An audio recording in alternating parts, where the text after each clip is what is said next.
Dear OIT students, listening ഓഡിയോസിൽ സാധാരണയായി കാണപ്പെടുന്ന ഡിസ്ട്രാക്ടേഴ്സിനെ പറ്റിയിട്ടാണ് ഇന്നത്തെ വീഡിയോ. എന്താണ് ഡിസ്ട്രാക്ടർ? ആൻസേഴ്സ് ആയി തോന്നിക്കുന്ന പീസസ് ഓഫ് ഇൻഫർമേഷനെയാണ് ഡിസ്ട്രാക്ടേഴ്സ് എന്ന് പറയുന്നത്. ഇനി ഈ ഡിസ്ട്രാക്ടേഴ്സ് എങ്ങനെ ഒരു ലിസ്ണിംഗ് ഓഡിയോയിൽ പ്ലേസ് ചെയ്യുന്നു എന്ന് നമുക്ക് നോക്കാം.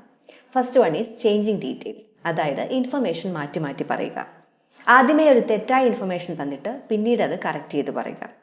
Next is similar sounding information. ഒരേപോലെ തോന്നിപ്പിക്കുന്ന മരുന്നുകളുടെ പേരോ അസുഖത്തിൻ്റെ പേരോ ഡിസ്ട്രാക്ടേഴ്സായി നൽകുന്നു. Next is giving unrelated information. പേഷ്യൻറ്റിൻ്റെ കറൻറ്റ് സിറ്റുവേഷനുമായി യാതൊരു ബന്ധമില്ലാത്ത കാര്യങ്ങൾ ഡിസ്ട്രാക്ടേഴ്സായി നൽകുന്നു. ഇനി ഈ ഡിസ്ട്രാക്ടേഴ്സ് അവോയ്ഡ് ചെയ്ത് എങ്ങനെ കറക്റ്റായി ആൻസറിലേക്ക് എത്തിച്ചേരാം എന്ന് നമുക്ക് നോക്കാം. First one is stay focused. Conversation പൂർണ്ണമായി മനസ്സിലാക്കിയതിന് ശേഷം മാത്രം ആൻസറിലേക്ക് എത്തിച്ചേരുക. Next is take note. Listening audios practice ചെയ്യുമ്പോൾ തന്നെ ഷോർട്ട് നോട്ട്സ് എഴുതുന്നത് ഒരു ശീലമാക്കുക. Finally, practice regularly.